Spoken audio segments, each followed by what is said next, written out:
welcome to this activity on improving care for pediatric and adult patients with eosinophilic esophagitis.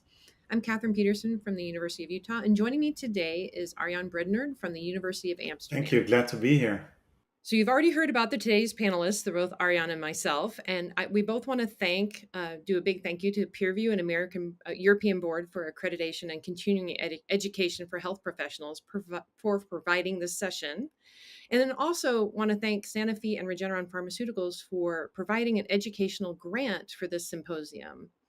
I do want to remind you to look out for polling during the presentation and to submit your questions, and we will answer them during the Q&A session.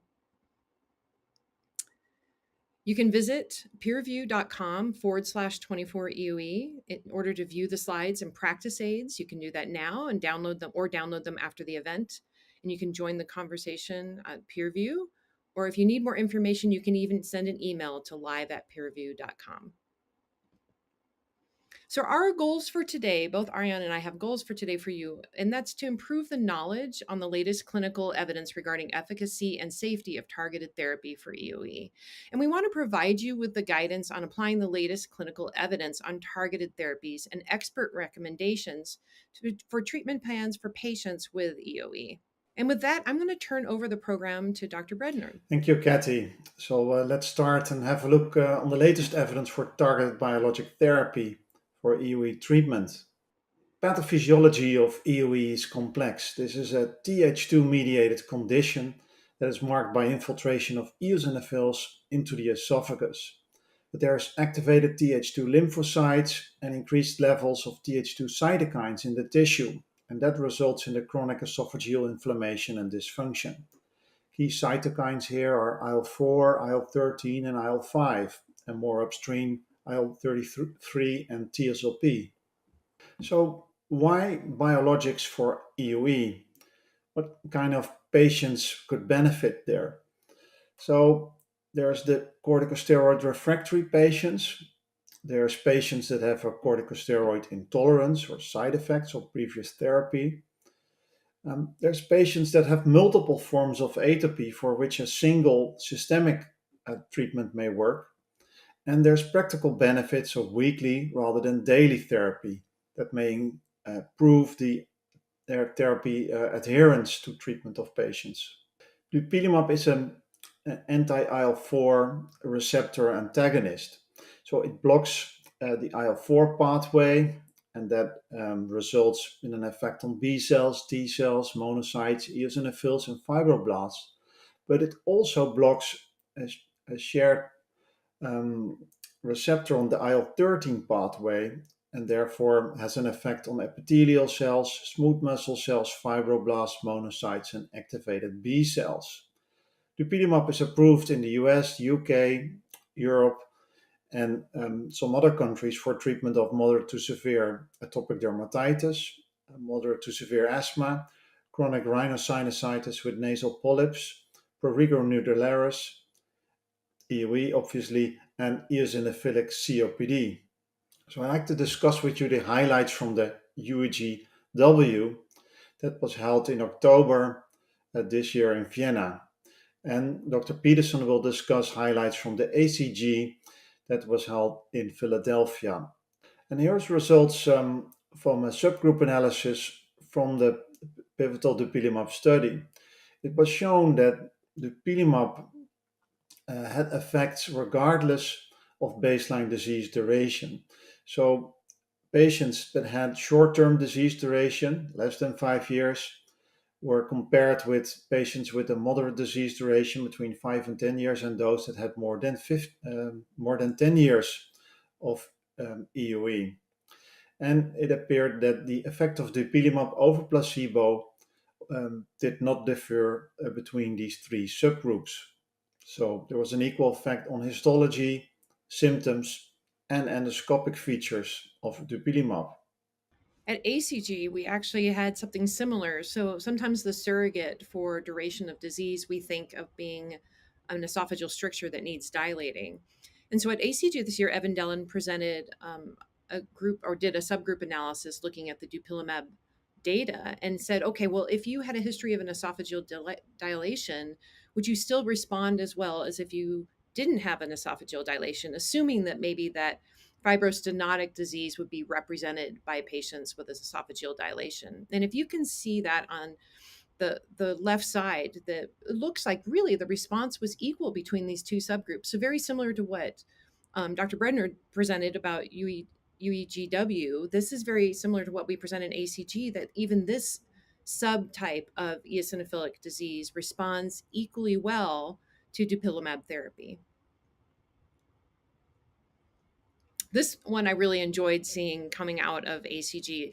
This was a follow up study where they looked and they wanted to see. Evan Dillon presented this one at American College of Gastroenterology just a few weeks ago. And they wanted to see, because a lot of times your patients ask how soon do you feel better? Like, how soon am I expected to feel better if you're about to give me this therapy? So they looked at that in the open label trial and they took basically the two different arms, the part A to C and the part B to C. And they said, okay, as soon as we start treating these patients after that first 24 weeks of therapy and we start giving you then dupilumab 300 milligrams weekly, how soon do we notice a statistically significant difference in dysphagia scores? And they noticed that actually as soon as 4 weeks. And 4 weeks is really when they did that first assessment. So by that first assessment, 4 weeks after starting dupilumab, they noticed that significant difference in dysphagia scores. So that was pretty quick for the people to notice the difference. And this is something that's really, I think, beneficial for clinicians to talk to with their patients, that we have this data now that we can express. Before we move on, we're going to have you please take that moment to answer a follow up polling question. And this is data from the EOE kids study, a study where the dupilumab was investigated for efficacy and safety in children with eosinophilic esophagitis. And a subgroup analysis was done similar to the study in adults, where prior use or prior inadequate response, intolerance, or contraindications to swallow topical steroids was compared to those that did not have prior topical corticosteroids.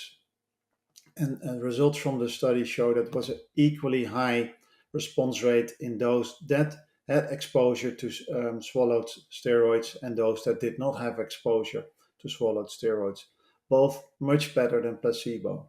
And then at American College of Gastroenterology, they presented another very interesting study where they looked at a subset retrospectively that they of children greater than 12 that had histopathologic confirmed eosinophilic esophagitis. And they looked at the patients that then went on dupilumab and those who reached disease response on weekly dupilumab. There was a subset of them that then the dosing was spaced to every other week. And that's kind of the dosing that we use for some of these other conditions, such as asthma. They did a follow-up endoscopy with biopsies and wanted to see how well could they maintain response. And if you look at this table, you can see that a majority of the patients, even if they downgraded or reduced the frequency of their dupilumab, still managed to maintain a good histologic response, a good endoscopic response, and definitely excellent symptomatic response. So it shows that you can start patients on this weekly therapy. And we can talk a little bit later about sometimes some of the patients experience, a little bit of discomfort with the injections or something. If you want to try to downgrade, it looks like that's potentially feasible in your patients, that it is reasonable to consider maybe reducing the frequency after you achieve histologic response, symptomatic response, and endoscopic response in your patients.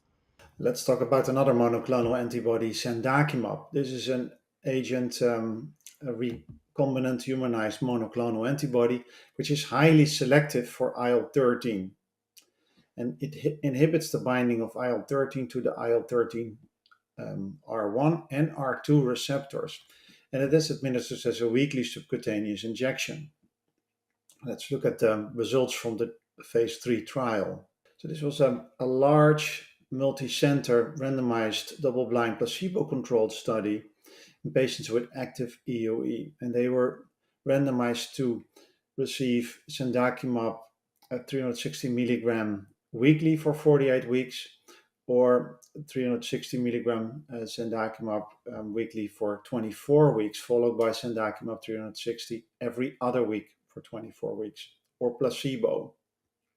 And co-primary endpoints of the study were mean change of baseline to week 24 in dysphagia days and the proportion of patients with eosinophil histologic response defined as a peak eosinophil count of 6 or less at week 24.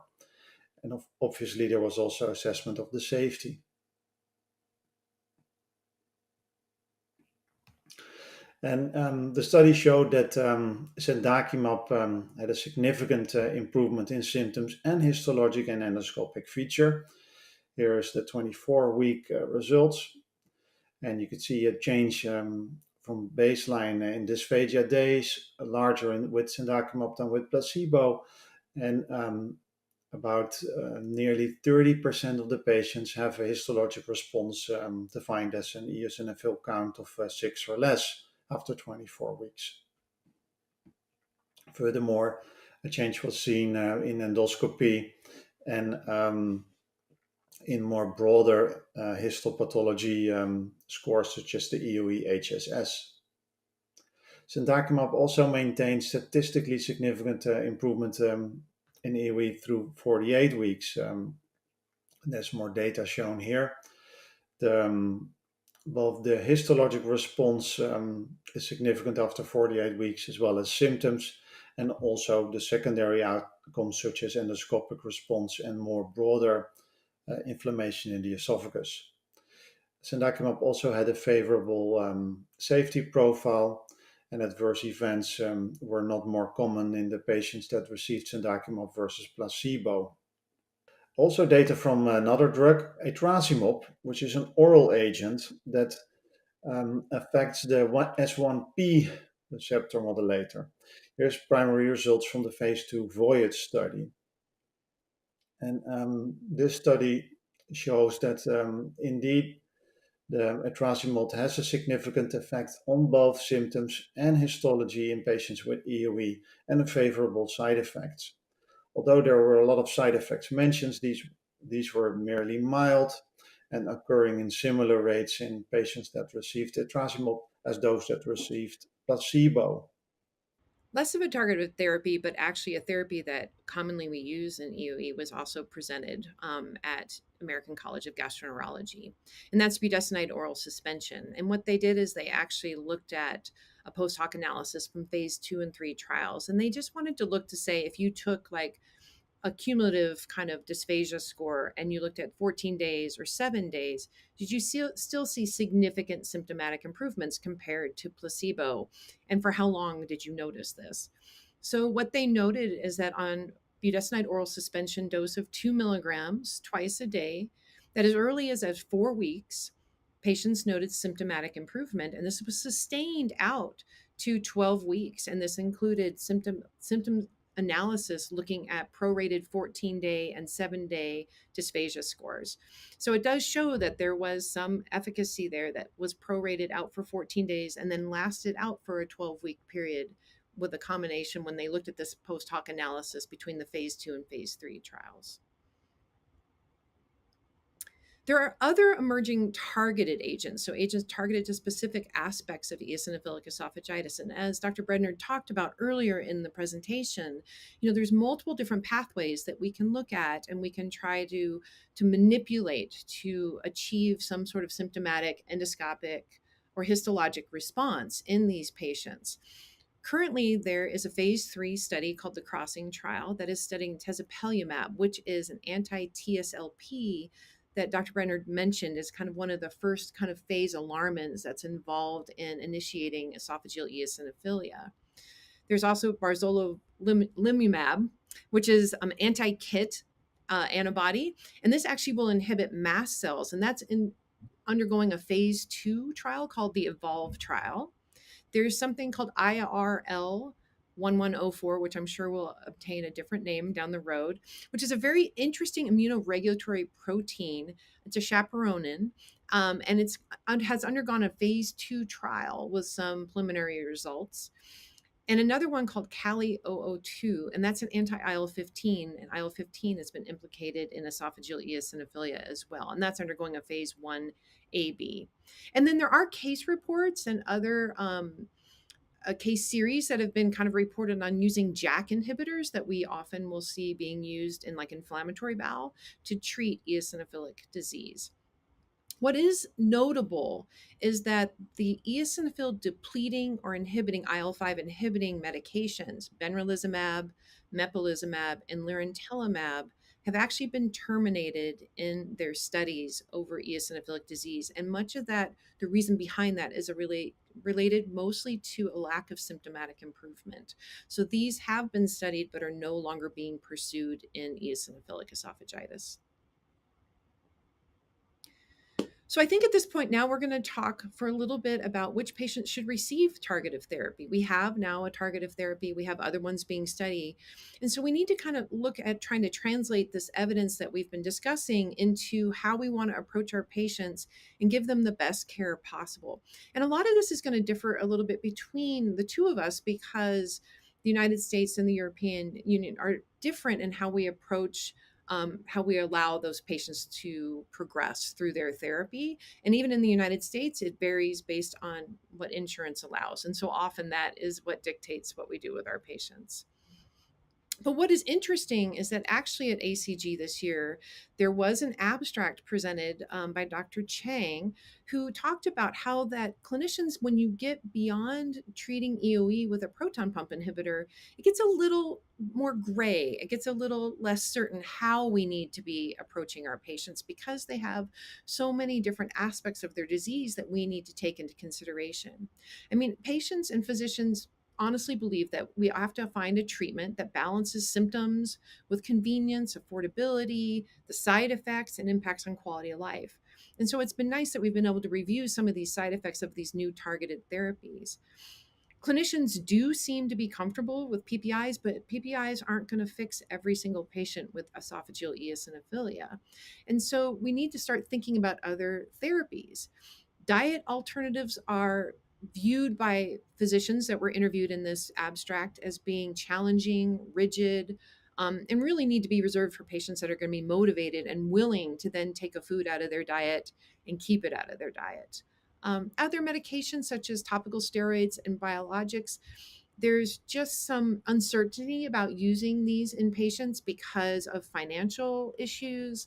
How long do we use them? We don't know right now if we can down stop, if we can stop and officially stop for a long period of time.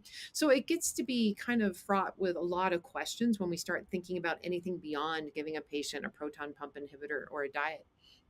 And then dilation is something that physicians that were interviewed in this abstract actually said, we know that it helps with dysphagia, but we also know it does not cure the disease. And so we continue to allow that inflammation to move forward. So, anyway, the summary from this study that was done by Dr. Chang that been presented at ACG is really that I think the take home point is that beyond proton pump inhibitors, it gets to be very confusing how to approach your patients. And it probably varies a lot according to kind of the phenotype of the patient and how the patient comes to you initially. But I think the next thing that we should be doing at this point is Ariana and I should probably talk about, the differences between the United States and Europe in the use of dupilumab and when we feel like we need to position dupilumab in our patients. And then maybe we could talk a little bit about our experience with side effects and intolerances. So, Ariana, I'd love to get your take on the use of this Yes, targeted thank you, therapy. Kathy, for asking. This is very interesting topic, and the European practice here differs from the American, I think. In Europe, the dupilumab is registered for patients that have insufficient control of their disease with conventional medical therapies or have side effects to these therapies. And then conventional medical therapies are usually defined as PPIs and topical corticosteroids. So it can only be prescribed in patients that already had other therapies. And that's different, I guess, to the American situation where you can also opt or propose the dupilumab as a first line choice. Yeah, I think with us, it's, I get dictated a little bit by insurance, right? So I definitely have patients that I want to treat probably up front with a more targeted therapy, maybe the highly atopic, the highly fibrostenotic. Um, I do find it interesting, and so I wanted to ask you how you interpret what a like a steroid failure is, because I know in my population compliance is Yeah, always an issue, yeah, especially when they're feeling better. And so I didn't know if you yeah. see We that quite did a a bit. study on adherence to therapy in EUE patients, and this was a bit disappointing, as nearly half the patients did not have good compliance, and particularly the younger ones, and those that did not have very clear insight into the long term goals of therapy. These patients often stop their therapy or just used it occasionally. And I guess this is something that we can understand. These are young people that have busy lives with work, socially. Then they'll have to take medicine twice a day, which is quite a challenge. And their symptoms are, well, some patients have daily dysphagia, but there are also a lot of patients that feel pretty good after a while of therapy or have very infrequent food bolus impactions. Yeah, I feel like that's so hard to do, and then as they start to feel better, you forget because you don't choke. The choking reminds you, to take your therapy. I was really interested in that abstract that they presented where they talked about even in dupilumab, like reducing the dose, because I do see some of my patients having some side effects from targeted therapy where, I've seen some joint aches and pains and some allergies, some skin disruption and stuff. So, and mostly what I see is the patients saying, I don't really want to take a shot once a week. And so the idea of maybe going to every other week is appealing to me. I don't know if that's a practice that you've considered or what kind of side effects you would think about, Yeah, I also reducing the see dose side on. effects. The occurrence of side effects in patients is also greatly dependent on the view of the patient on that particular medicine. So, for example, I see patients that using swallowed steroids, and then they say they'll have bone pain and they're afraid of osteoporosis, or patients that say their skin feels different after using steroids because they read that in the warning sign leaflet that is accompanied with the medicine. Well, these are not side effects seen in the clinical trials. Yeah, and what I've also noticed, and this is just off of the fact that physicians are most comfortable writing for proton pump inhibitors, what I've seen is a significant number of patients who've looked at all the sensationalism, kind of the journalism that's gone on about proton pump inhibitors and have been like, I don't want that because it's going to cause me all these side effects. So trying to even use those as first line has become more challenging Yeah, for me as yeah. well. Oh, we even see patients that But they what read about the side effect of dementia to long-term PPI use, and they say they already have a bit of concentration problems, so they really should have another therapy. And so, although Yeah. the label is very clear and very hard on the presence of side effects as a requirement to go to targeted therapies, in reality, this is often a challenge to interpret. All right, so this is our current EOE suggested algorithm, and there's a newer version that's going to come out in January by the American College of Gastroenterology. But for right now, basically, what I think Ariana and I both would want everybody to do and what the guidelines are is that we confirm that this is what we think is EOE by ruling out other conditions. And then you can have that shared decision making approach that Ariane talked about with his patients, where it really depends on what the patient wants and what the patient's goals are.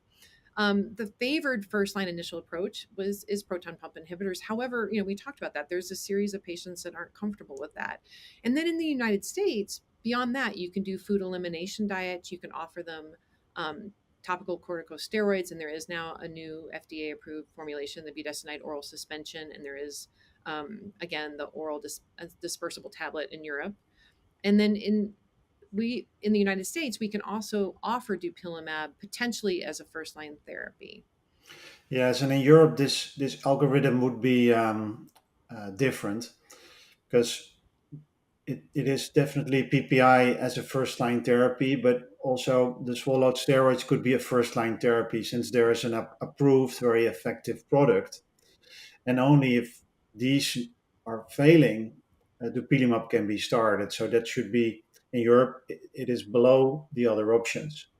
Now, the food elimination diet, that this is a therapy that many physicians regard as a very challenging therapy, both due to the problems with adherence to the therapy, but also the requirement of the high number of endoscopies that it requires, and this is often not feasible in a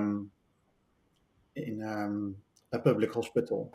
It's interesting how there is like that difference. And I wonder, if we do want to think about how we want to position dupilumab, at least in the United States, the considerations potentially for first line use would be, our patients that have the multiple comorbid atopic conditions, the asthma, the atopic dermatitis, or those that seem to want to avoid the other medications. And it seems like potentially for you, right, in Europe, it would be after they failed the other medications, then you would be able to kind of position dupilumab. Is that right? Yes, yes, correct.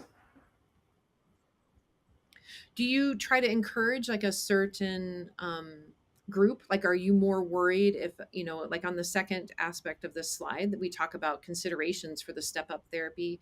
Do you have certain patients that you're thinking about dupilumab, like the really highly fibrostenotic, the ones that you're dilating multiple times, or ones that are maybe malnourished, that you would think would be higher Yeah, risk? obviously this is a very controversial topic.